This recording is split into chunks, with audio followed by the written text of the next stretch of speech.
warahmatullahi wabarakatuh. Waalaikumsalam warahmatullahi wabarakatuh. Hamdan wa syukran lillah, sholatan wassalamu ala rasulillah. Yang kami hormati Al-Ustaz Jamal Masjid Taufiq Ramadan pada malam hari ini. Yang kami hormati Bapak Ketua Masjid Paripurna Baitul Salam dan segenap jajaran pengurus. Bapak-bapak, ibu-ibu jemaah Masjid Baitul Salam yang dirahmati Allah dan teman-teman yang saya sayangi. Bersyukur kita kepada Allah Subhanahu wa taala dengan mengucapkan alhamdulillahirabbil alamin. Dan berselawat kita kepada baginda Nabi besar Muhammad sallallahu alaihi wasallam dengan melafazkan Allahumma shalli ala Muhammad wa ala ali Muhammad. Agar tidak memperbanyak mukadimah, marilah kita memulai acara ini dengan membaca basmalah. Bismillahirrahmanirrahim. Selanjutnya marilah kita dengarkan santapan wali Ramadan pada malam hari ini yang akan disampaikan oleh Al-Ustaz Dr. Andes Haji Muhsin Sahari.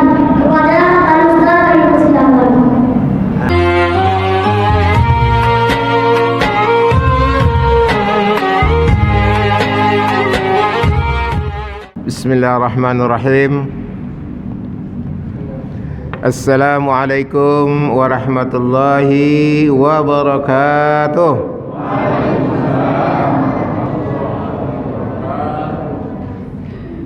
Alhamdulillahi wahdah, sadaqa wa'dah wa nasara 'abdah wa a'azza jundah wa hazama al-ahzaba wahdah. أشهد أن لا إله إلا الله وحده لا شريك له وأشهد أن محمدا عبده ورسوله لا نبي بعده أما بعد فقال الله تعالى في القرآن الكريم أعوذ بالله من الشيطان الرجيم ومن آياته أن خلق لكم من أنفسكم أزواجا لتسكنوا إليها وجعل بينكم مودة ورحمة إن في ذلك لآيات لقوم يتفكرون وقال رسول الله صلى الله عليه وسلم النكاح سنتي ومن لم يعمل بسنتي ليس مني صدق الله العظيم وصدق رسول الكريم. Tadi waktu menjawab salam, jamaahnya menjawab dengan penuh semangat seperti malam pertama. Alhamdulillah. Jadi tidak loyo ya dah. Alhamdulillah. Bapak Ibu hadirin yang dirahmati Allah, pada malam hari ini kita masuki malam yang ke-19. Sudah 18 hari kita menjalani ibadah puasa, baik siam di siang hari maupun qiyam di malam hari. Mudah-mudahan apa yang sudah kita tunaikan itu diterima amal ibadah kita oleh Allah Subhanahu wa taala dan dilipat gandakan pahalanya sesuai dengan bulan suci Ramadan berdasarkan hadis-hadis yang telah dikeluarkan oleh beliau atau disampaikan oleh Rasul kita Muhammad sallallahu alaihi wasallam. Mudah-mudahan juga kita berharap kita dapat menyelesaikan ibadah siam ini dengan sempurna hingga akhir bulan Ramadan. Amin. Malam hari ini judul yang ditetapkan oleh IKMI untuk tausiah kita adalah menghindari kehancuran rumah tangga. Bapak Ibu mengikuti berita enggak? Bahwa dalam 10 tahun terakhir ini kasus perceraian di Kota Pekanbaru khususnya dan di Indonesia pada umumnya mayoritas didominasi tentang perceraian, baik yang gugat cerai maupun yang talak dilakukan oleh suami, itu mencapai sekitar 70% disebabkan bukan karena ekonomi. Jadi bukan karena suaminya penghasilannya enggak banyak, bukan karena kemiskinan perceraian itu terjadi, tapi mayoritas disebabkan oleh karena rumah tangganya tidak kokoh. Nah, di dalam ayat yang saya bacakan tadi terdapat di dalam surah Ar-Rum Bapak Ibu yang sudah berumah tangga lebih daripada 5 tahun tentu merasakan ini. Dan kalau sampai hari ini dalam usia pernikahan hingga pernikahan emas 50 tahun, wah itu sangat luar biasa bertahan. Seperti mas kita ini. Ya. Saya singgung dia karena tetangga saya di Palas. Cuman di sana rumahnya nggak ada, hanya kebun aja. Oh ada ya? Oh, ada ya. Alhamdulillah. Nah, di sini dijelaskan oleh Allah Subhanahu wa taala bahwa laki-laki dan perempuan itu ada kecenderungan untuk berumah tangga. Laki-laki tertarik dengan perempuan, perempuan tertarik kepada laki-laki. Itu adalah sesuatu yang normal. Yang enggak normal itu laki-laki tertarik dengan laki-laki. Wah, itu enggak normal itu. Perempuan suka pula sama perempuan, menikah dia. Nah, gimana caranya itu menikah itu? Ini terjadi di zaman Nabi Lot. Perempuan sama perempuan, laki-laki sama lelaki. Kalau dalam bahasa kerennya sekarang itu disebut dengan LGBT, lesbian. G-nya apa itu ya? Gay. Gay ya. Rupanya Bapak lebih tahu nih. B-nya apa? Biseksual. T-nya transgender. Namanya 4 in 1. 4 disebut tapi kelakuannya sama. Sama-sama menyimpang dari aturan Allah Subhanahu wa taala. Oleh karena itu sudah menjadi sunatullah laki-laki tertarik dengan perempuan, itu sudah sunatullah, perempuan tertarik sama laki-laki. Kemudian Islam menurunkan aturan bahwa apabila ketertarikan itu terjadi maka harus dilalui tahap hingga sampai terwujudnya rumah tangga. Institusinya bernama pernikahan, an-nikah. Maka Rasulullah katakan dalam hadis tadi, an-nikahu sunnati. Salah satu sunnah Nabi itu adalah nikah. Jadi kalau siapa yang menikah berarti sudah mengikuti sunnah Nabi. Tapi kalau nikah gonta-ganti, itu nggak sunnah lagi tuh, ngada-ngada itu namanya. Tapi kalau mau nambah lagi, nggak apa-apa, asal rukun-rukun saja dengan yang pertama. Jadi jangan karena ambisi ingin nikah sampai 4, kan masna wa sulasa wa ruba, kan gitu kan. Fa in khiftum alla ta'dilu fa wahidah. Kalau kamu khawatir tidak bisa adil, ya jangan ngebet gitu mau nikah lagi bapak-bapaknya. Kalau khawatir tidak bisa berbuat adil. Kalau adil dalam ucapan, saya adil bu, saya adil wahai sayangku, itu kan baru ucapan doang. Ditengok dulu lah, buktikan dulu, suruh nikah dulu, baru bisa dibuktikan adil atau enggak. Kalau enggak adil baru digugat. Kan sesuai dengan perjanjian. Ya Bapak Ibu ya, ibu-ibu kalau ada yang mau mempersilakan ya, karena sebagai salah satu ciri istri solihah itu kalau suami ingin nikah lagi, ibu wajib kasih izin. Itu istri solihah tuh.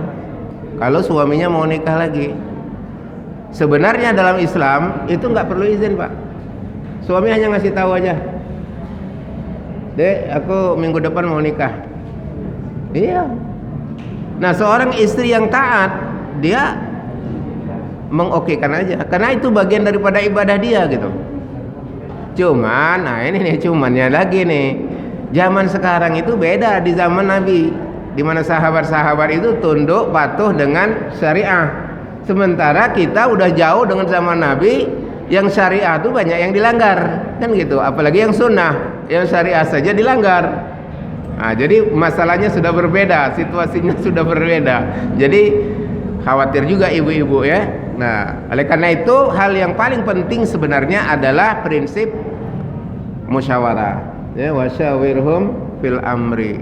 Ada alasan-alasan yang kita di mana dapat membolehkan ya ibu-ibu ya. Nah Bapak Ibu, kembali kepada pokok pangkal kita, bahwa syarat rumah tangga itu menjadi rukun disebutkan di dalam ayat tadi, litaskunu ilaiha.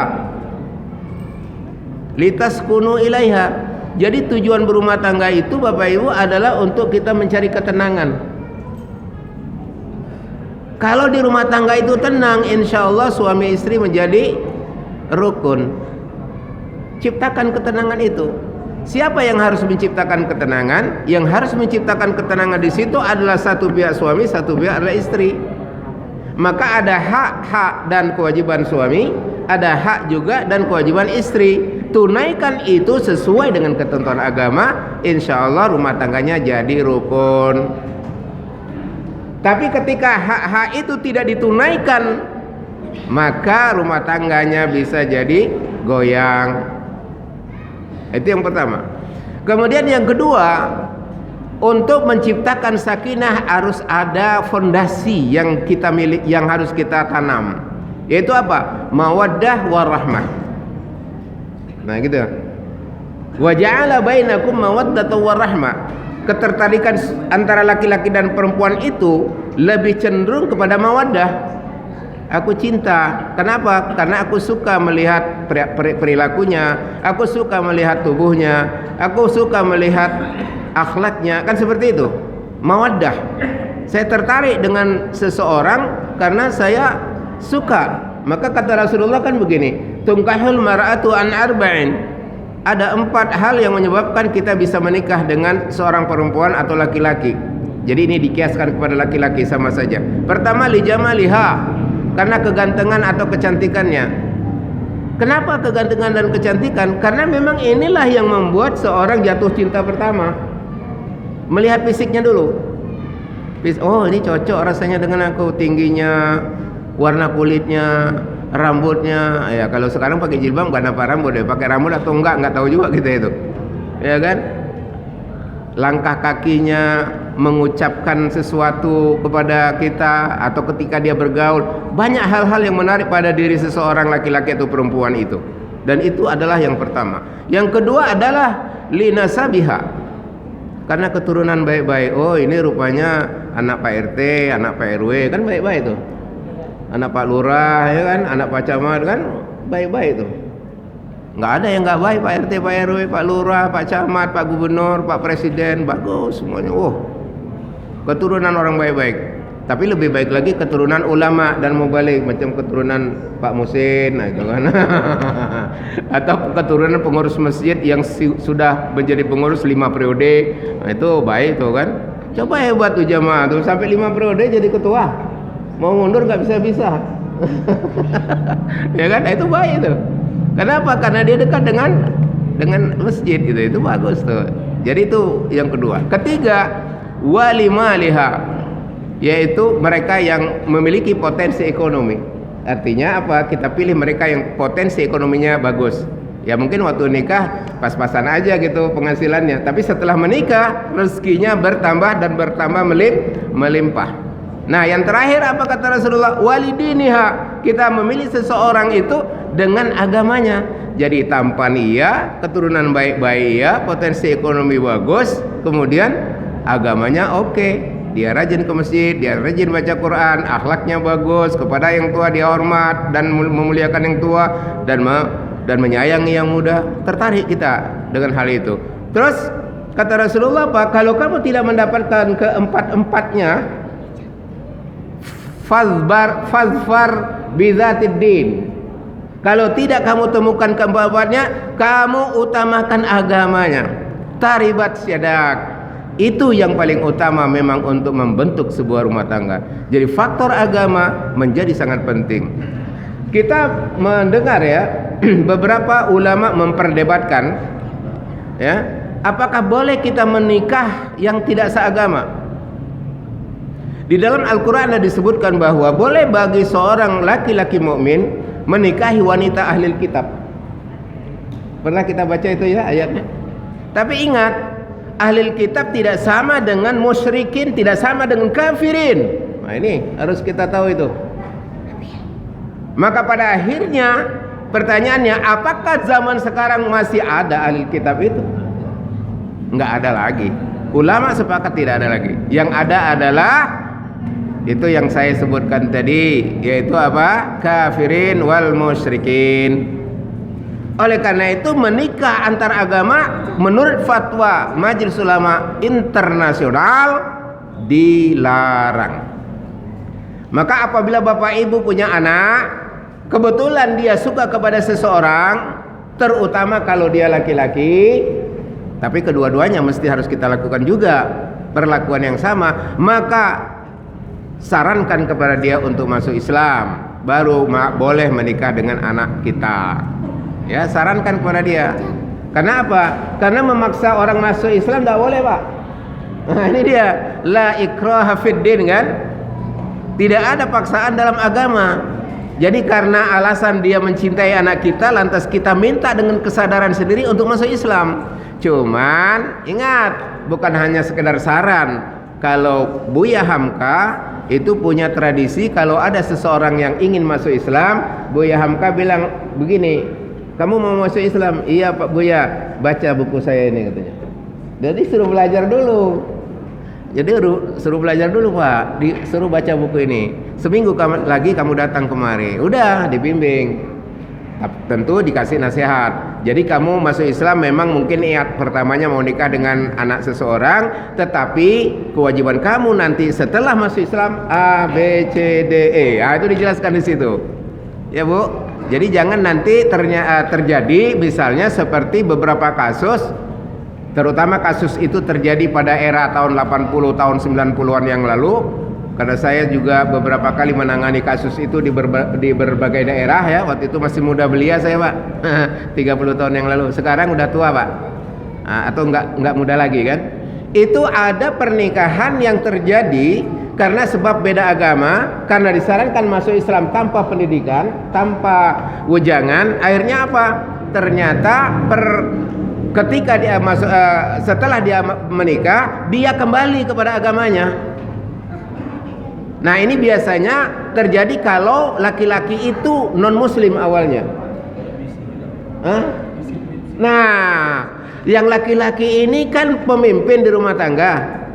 Lantas dia bilang pada istrinya, wahai istriku, aku sudah penuhi permintaan orang tuamu untuk masuk Islam ketika kita mau nikah. Sekarang tanggung jawab saya di rumah tangga ini, saya akan kembali kepada agama saya semula dan kamu wajib ikut saya.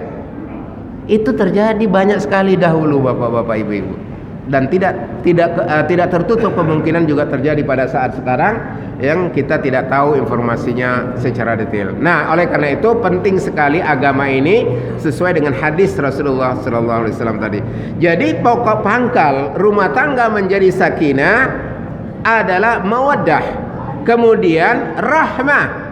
Kan disebutkan rahmah. Nah rahmah ini tingkatannya itu lebih tinggi daripada mawaddah Pak. Kalau mawaddah itu adalah karena dia senang saja. Tapi kalau sudah rahmah itu sudah menyayangi, saling menyayangi terjadi di situ. Jadi biasanya seumur dengan usia perkawinan yang semakin bertambah, rahmah ini dimunculkan. Kenapa dia muncul? Karena kita bisa merawat mawaddah tadi. Nah kata Rasulullah, salah satu ya beberapa hal yang disampaikan oleh Rasulullah untuk merawat rumah tangga itu, pertama kata menurut riwayat itu adalah saling menghargai, saling menutupi. Ini berdasarkan ayat yang berbunyi hunna libasul lakum wa antum libasul lahun. Ya. Hunna libasul lakum wa antum libasul lahunna. Nah, gitu. Mereka perempuan-perempuan itu adalah pakaian bagi dirimu wahai laki-laki, dan kamu wahai laki-laki pakaian untuk istrimu. Disebut pakaian berdasarkan tafsir At-Tabari yang saya baca maupun juga Ibnu Katsir, yang dimaksud libasun itu adalah tentang fungsi pakaian. Bapak-bapak pakai pakaian kan, menggunakan pakaian, ada baju, ada celana. Ya, kalau sekarang ini pakai sarung kayak gini ya. Ibu-ibu juga pakai mukena, malah tertutup auratnya kecuali muka dan telapak tangan. Apa fungsi pakaian buat kita? Untuk menutupi tubuh kita yang barangkali ada kekurangan di sana sini. Ya kan? Untuk menutupi aib kita. Oleh karena itu aib istri harus ditutup oleh laki-laki, jangan disebarluaskan, tutup. Rahasianya itu ditutup oleh suaminya, ya kan? Dan aib suami ditutupi oleh istri. Disinilah sebenarnya kesadaran bahwa memang tidak ada suami atau istri yang sempurna. Kita ini kan makhluk manusia, nggak ada sempurna Bapak Ibu. Mesti ada kesalahan-kesalahan kita dan kekurangan-kekurangan kita itu ada. Nggak yang bagian kepala salah, bagian tengah yang salah. Kalau nggak bagian bawah yang salah. Kepalanya lain nggak salahnya, sampai ke tangan nggak salah, bagian bawah salah. Kesalahan kita ini banyak sekali. Dari mata bisa dimunculkan, dari telinga bisa muncul, dari tangan kita, dari kaki kita. Maka Rasulullah bilang begini, kullu bani Adam khata' wa khairul khata'in at-tawwabun. Setiap anak cucu Adam ini bersalah, dan sebaik-baik orang bersalah itu adalah yang bertaubat kepada Allah Subhanahu wa ta'ala, yang selalu minta ampun kepada Allah. Kalau salahnya dengan sesama manusia, maka dia meminta maaf. Jadi nggak ada manusia yang 100% benar, gitu nggak ada. Kadang-kadang mohon maaf nih Bapak Ibu, semakin tinggi semakin bertambah umur, semakin banyak pangkat, kesalahannya semakin banyak pula, ya kan? Semakin banyak jabatan, semakin banyak juga kesalahannya. Naudzubillah, ya. Kenapa? Ya karena yang membisik-bisik kita itu juga makhluk yang profesional, ya, yaitu setan dan konco-konconya itu. Alladzi yuwaswisu fi sudurin nas minal jinnati wan nas. Yang membisikkan kita untuk berbuat salah itu mungkin niat kita enggak ada, tetapi dibisik-bisikkan. Sama dengan Adam dan Hawa kan, berbuat salah dia di surga karena memakan buah khuldi, karena dibisik-bisik oleh syaitan. Fawaswasa alaihi syaitan, dibisik-bisikin oleh setan. Apa bisikan setan itu Bapak Ibu? Apa kata setan kepada Nabi Adam dan Siti Hawa itu? Kamu kalau mau kekal di surga, makan buah khuldi itu katanya. Karena khuldi itu kan kekal artinya. Khuldi, syajaratul khuldi, pohon kekekalan. Kalau kamu ingin kekal di surga, makan buah khuldi. Padahal sebelumnya Allah sudah larang. Wala taqraba hadhihi syajarah, janganlah kau dekati pohon ini. Lantas diputar balikkan dengan setan. Yang dilarang kan mendekati. Kalau makan buahnya nggak apa-apa. Dia bilang begitu. Berulang kali setan itu membisikkan dan merayu. Akhirnya apa? Tergoda. Jadi sebenarnya Bapak Ibu, kita ini berbuat salah karena dua faktor. Pertama karena memang hawa nafsu kita tidak terkendali. Lantas yang kedua dipicu oleh bisikan-bisikan setan dan iblis. Oleh karena itu berta'awuzlah kita kepada Allah untuk kita tidak terjebak dengan rayuan-rayuan yang akan memisahkan dan memecah rumah tangga kita itu. Bapak Ibu ya, jadi ini intinya seperti itu. Nah Bapak Ibu hadirin yang dirahmati oleh Allah Subhanahu wa ta'ala, kemudian saling menutupi ya. Yang kedua adalah kata Rasulullah, tahadu tahabu. Ini berlaku bukan saja suami istri, tetapi berlaku semua kepada orang-orang yang ada di rumah itu, dan juga berlaku untuk kita sesama orang beriman. Apa itu maksudnya tahadu tahabu? Kamu kalau ingin menjalin suatu silaturahmi yang baik, menjalin satu jalinan yang menjadikan saling menghormati dan mencintai di antara kamu, maka selalulah kamu memberi hadiah. Jadi kalau anak-anak dikasih hadiah gitu biasa tuh Pak, itu hal yang bagus. Rajin aja dia ke masjid dikasih hadiah, itu bagus. Walaupun anak-anak ini suka meribut, ya nggak apa-apa lah, yang namanya anak-anak meribut. Kalau dia ribut ya ditenangin aja, jangan dimarahin, diusir gitu. Ya, nah, ini anteng-anteng nih.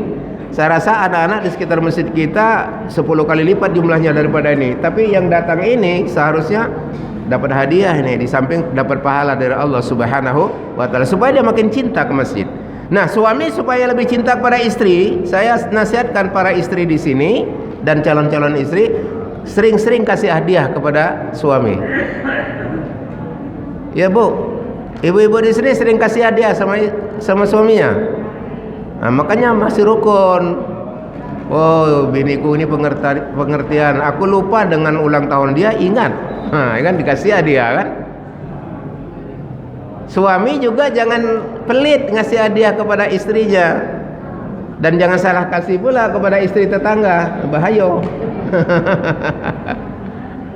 Ya, Rasulullah memang sering memberi hadiah, Pak. Para sahabat saling memberi hadiah. Nah, hadiah yang terkecil adalah pujian. Dipuji anak kalau prestasinya bagus. Oh, bagus ya, bagus. Nanti dikasih voucher untuk Jakarta. Kekurangannya minta sama pengurus masjid misalnya gitu ya. Dikasih voucher untuk belanja apa gitu ya. Dikasih hadiah baju. Enggak usah yang mahal-mahal. Yang penting apresiasi dan penghargaan, itu namanya hadiah. Dalam bentuk barang bagus juga. Nah, ini Bapak Ibu, kalau barang-barang itu yang bermanfaat. Jadi yang kedua, apabila rumah tangga ingin rukun, suami istri kasih hadiah. Antara anak dan orang tua selalu kasih hadiah. Insya Allah rumah tangganya menjadi rumah tangga yang harmonis ya. Insya Allah tidak bosan di rumah tangga itu. Nah, Bapak Ibu hadirin yang dirahmati oleh Allah Subhanahu wa taala. Kemudian yang ketiga yang juga tidak kalah penting, ada di antara suami dan istri ini pantangan-pantangan. Pantangan-pantangan itu karena apa, unsur pribadi aja. Oh, saya nggak suka kalau diginiin. Itu Bapak Ibu mesti tahu masing-masing. Nah, pantangan-pantangan itu mesti kita jaga itu. Jangan dibuat pantangan itu. Kecuali kalau situasi dan kondisinya sudah memungkinkan ya, dengan cara-cara yang baik, menyampaikan dengan cara yang baik. Karena Allah bilang begini, fa bima rahmatin minallahi linta lahum walau kunta faddan ghalidhal qalb lam faddu min hawlik. Jadi saling kasih sayang di antara keduanya itu mesti juga dijalin dengan cara mengucapkan sesuatu dengan cara-cara yang lunak, dengan cara santun, suami kepada istri, istri kepada suami. Dan kita tahu hak masing-masing. Suami di rumah menjadi pemimpin dan istri di rumah menjadi makmum. Jangan nanti giliran kita, Pak, saya yang jadi imam ya. Kenapa? Bapak kan udah pensiun katanya kan. Nggak boleh. Betapapun yang namanya suami itu, kondisi bagaimanapun juga dia tetap pemimpin rumah tangga. Kecuali kalau suaminya sedang tidak ada di rumah, ibu yang jadi pemimpin. Betul. Misalnya pergi dinas keluar kota, ibu jadi pemimpin di rumah itu, memimpin anak-anak di rumah tentunya. Tapi ketika suaminya pulang, maka suaminya yang jadi pemimpin. Bagaimana kalau suaminya sudah meninggal? Ibu jadi pemimpin, yang namanya single parent. Single parent ya. Nah, bertanggung jawab atas tumbuh kembang dan pemeliharaan terhadap anak-anak itu. Nah, inilah Bapak Ibu beberapa hal yang dinukilkan di dalam Al-Quran dan Al-Hadis tentang bagaimana kita bisa menghindarkan rumah tangga kita dari kehancuran. Mari kita lakukan hal-hal yang terbaik dan menjalankan tugas dan fungsi kita baik sebagai suami maupun istri seperti apa yang telah digariskan oleh ajaran agama kita, dan semoga kita semuanya memiliki rumah tangga yang benar-benar sakinah, insya Allah menjadi tempat yang damai, tempat yang aman, tempat yang tenang buat suami, istri dan anak-anak kita yang tercinta. Demikian Bapak Ibu yang dapat saya sampaikan, dan terakhir saya mohon 5 menit. Wah, ini biasa nih Pak Ketua, mohon maaf nih, 5 menit sekilas info. Tahun dulu Bapak Ibu masih ingat, saya juga menyampaikan informasi tentang kegiatan dakwah di daerah pinggiran. Kalau 30 tahun yang lalu di sini pinggiran nih Pak, tapi kalau sekarang di sana pinggirannya, di tempat kita sana. Nah, 2 tahun yang lalu kita mengumpulkan dana untuk membeli tanah. Masih ingat ya Bapak-bapak ya, membeli tanah. Tanah yang kita beli itu alhamdulillah udah selesai Pak, udah lunas. Ukurannya 30x80. Di atas tanah itu nanti kita akan buat pusat pendidikan dakwah dan juga masjid. Nah, kemarin kemarin ada perwakilan dari Kuwait datang melihat tanah kita itu, dan perwakilan merekomendit sebetulnya untuk bisa membantu membangun masjid itu di sana, dan dianggarkan kurang lebih 1 rumah dengan 1 masjid itu 1 M. Tetapi ada syarat, kalau nanti pihak Kuwait itu menyetujui, kita harus menyediakan dana untuk menjamin bahwa pembangunan ini bisa selesai sebesar 30% dari anggaran itu, alias 300 juta Pak. Nah, mudah-mudahan yang 300 juta ini gotong royong kita, karena maklumlah masyarakat di pinggiran itu masyarakat yang tidak mampu. Silakan Ananda Reza untuk memberikan amplop kosong, silakan dilihat-lihat amplopnya. bisa diisi malam ini, tapi kalau mau lebih banyak boleh dibawa pulang dulu, musyawarah sama istri dan suami. Nanti bisa juga kalau tidak diisi amplop melalui transfer ya, karena di situ ada rekening yang untuk bisa Bapak Ibu sampaikan atau kirimkan dananya, dana untuk membangun masjid. Jadi niatkan wakaf pribadi, wakaf atas nama orang tua untuk pembangunan masjid. Dan kita tahu bahwa siapa saja yang membangun rumah Allah di muka bumi ini, insya Allah akan dibangunkan Allah istana di surga kita nanti, insya Allah. Saya rasa demikian Bapak Ibu yang dapat saya sampaikan. Satu lagi, kalau Bapak Ibu misalnya ada akses, ada teman, ada saudara, ada kenalan yang dia mau dan berniat untuk membangun masjid, kasih tahu kami cepat-cepat biar kami datangi untuk dia bisa arahkan niatnya itu ke tempat kita. Karena begini Pak, tempat kita ini bersebelahan maksud saya dengan pemukiman orang non muslim. Ya Mas udah tahu, Mas Hasim juga tahu. Mas Hasim nggak ketok Mas Hasim gitu. Wah, nggak tahu lah, dia hampir tiap minggu datang ke sana ya. Jadi disitulah kita insya Allah jadi benteng buat akidah umat Islam di sana. Ya Bapak Ibu, terima kasih. Billahi taufiq hidayah. Assalamualaikum warahmatullahi wabarakatuh.